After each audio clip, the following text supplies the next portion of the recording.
যেখানেই হাত দিচ্ছেন সেখানেই সোনা ফলাচ্ছেন রিশাদ হোসেন, উজ্জ্বল করছেন বাংলাদেশের নাম। প্রথমবারের মতো খেলতে গিয়েছিলেন বিগ ব্যাশ টি-20-তে। অস্ট্রেলিয়ার এই লিগের নাম উঠিয়েই রিশাদ হয়ে গেলেন বর্ষসেরা। চলছে cricket Tasmania awards night 2026।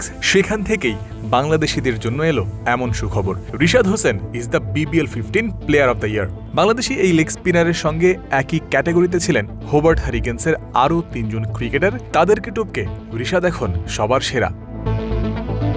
Big ব্যাশের 14তম আসরের সুযোগ পেলেও সেখানে শেষ পর্যন্ত খেলা হয়নি রিশাদ হোসেনের। বিগ ব্যাশের 15তম আসরে খেললেও তার আগের আসরেও সুযোগ পেয়েছিলেন রিশাদ, তবে শেষ পর্যন্ত খেলা হয়নি তার। পরের বছরে হোবার্ট হারিকেন্স দলের খাতায় আবারও নাম ওঠে বাংলাদেশি এই লেগ স্পিনারের। মাত্র দ্বিতীয় বাংলাদেশি হিসেবে খেলতে নেমেই বাজিমাত করেছেন 23 বছর বয়সী এই ক্রিকেটার। আসরে 15 উইকেট নিয়ে এই বাংলাদেশি হোবার্টের সর্বোচ্চ উইকেট শিকারী। অস্ট্রেলিয়ার ঘরোয়া টুর্নামেন্টে দাপিয়ে রিশাদের নাম উঠেছিল বর্ষসেরাদের কাতারে। চিজি আইসক্রিমের সাথে ভেলভেটি কেকের মিশ্রণে পোলার রেড ভেলভেট আইসক্রিম, মন ভালো থাক। প্রতিবছর জাঁকজমকপূর্ণ এক পুরস্কার অনুষ্ঠানের আয়োজন করে থাকে তাসমানিয়া রাজ্যের ক্রিকেট নিয়ন্ত্রক সংস্থা, যার নাম ক্রিকেট তাসমানিয়া অ্যাওয়ার্ডস। এই রাজ্যের রাজধানী হোবার্টের সরব অংশগ্রহণ রয়েছে বিগ ব্যাশে। হোবার্ট হারিকেন্সের হয়ে উল্লেখযোগ্য পারফরম্যান্স যারা করেন তাদের মাঝ থেকেই একজনকে নির্বাচন করে Big Bash player of the ইয়ার পুরস্কারটা তুলে দেওয়া হয়। এই ক্যাটাগরি থেকে এবার রিশাদ সহ হারিকেন্সের 4 জন ক্রিকেটারকে মনোনয়ন দেওয়া হয়েছিল। বাকি 3 জন হলেন নিখিল চৌধুরী, নাথান এলিস এবং ক্রিস জর্ডান। নমিনেশন পাওয়া ক্রিকেটারদের নামের পাশে তাদের অবদান সম্পর্কে উল্লেখ করা হয়েছিল ক্রিকেট তাসমানিয়ার ওয়েবসাইটে। রিশাদের ব্যাপারে তারা লিখেছে, বেগুনি জার্সিতে নিজের প্রথম বছরেই দুর্দান্ত খেলেছেন Bangladeshi leg spinner Rishad Hossain.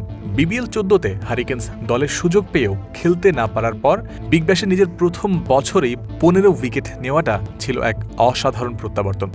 Wicket শিকারের তালিকায় রিশাদ হারিকেন্সের সব খেলোয়াড়ের মধ্যে শীর্ষে ছিলেন এবং প্রায়শই পাওয়ার প্লের পরপরই তাকে ব্যবহার করা হতো, যা কেইন্সের জন্য একটি গুরুত্বপূর্ণ ভূমিকা পালন করে। স্ট্রাইকার্সের বিপক্ষে তার সেরা বোলিং ফিগার ছিল 26 রানে 3 উইকেট এবং এই বছরের পুরস্কারটি জেতার যথেষ্ট সম্ভাবনা তার রয়েছে।